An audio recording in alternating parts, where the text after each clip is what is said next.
Hello, bachcho. Let's see the question. The question says that a particle starts from origin and moves along a path whose equation is y is equal to 2x to the power 3 by 2. The distance traveled by the particle when it reaches at x is equal to 7 meter is 1024 divided by 3 n meter. Find the value of x. तो बेटा यहाँ पर जो particle है वो start कर रहा है, कहाँ से स्टार्ट कर रहा है? ओरिजिन से स्टार्ट कर रहा है जाके, ठीक है। और किस पाथ में मूव कर रहा है? इक्वेशन हमको गिवन है y is equal to 2x की पावर 3 बाई 2, ठीक है।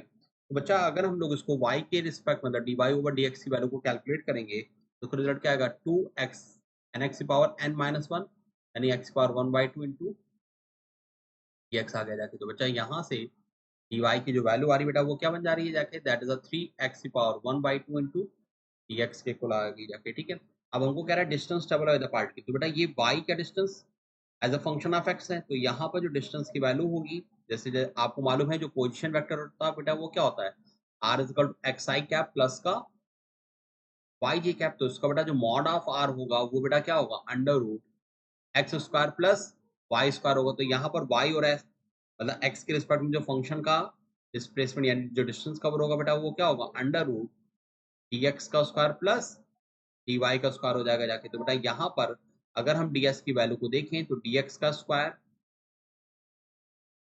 और dy की वैल्यू बच्चों यहाँ पर क्या गिवन है? 3x की पावर 1 बाई 2, ठीक है। तो का स्क्वायर एक्स स्क्वायर आ जाएगा जाके, ठीक है।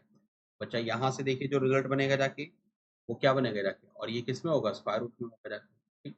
तो दैट इज अ ds की जो वैल्यू आएगी dx स्क्वायर बेटा बाहर आ गया तो स्क्वायर रूट में क्या रह जाएगा? 1 प्लस 9x इंटू dx रह गया जाके, ठीक है। तो ये हमारा जो फंक्शन हो गया ये टोटली किस में चेंज हो गया? x में चेंज हो गया। और हमको यहाँ पर डिस्टेंस को कैलकुलेट करना है किस मीटर पे बेटा? 7 मीटर की डिस्टेंस पे कैलकुलेट करना है। यहाँ पर इसको हमने क्या कर दिया? इंटीग्रेट कर दिया so that that is 0 to 7। तो ds की वैल्यू क्या होगी बेटा? s आ गई।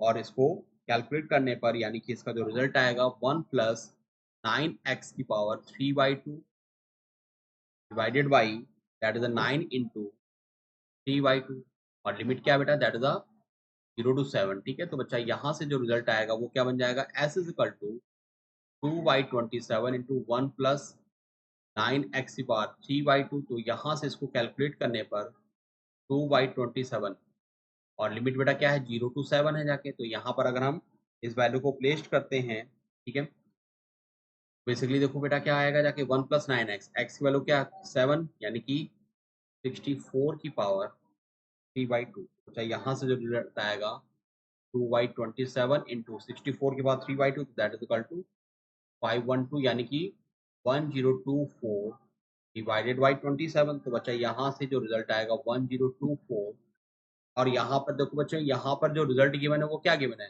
दैट इज 3n के इक्वल गिवन है जाके। तो that is equal to 3n। तो अगर हम यहाँ से 3n की वैल्यू को कंपेयर कराते हैं तो जो n की वैल्यू आएगी बेटा वो क्या बन जाएगी? 9 के इक्वल आएगी। तो बच्चों इसका जो आंसर आएगा वो 9 के इक्वल आएगा। Hope you understand well. Best of luck.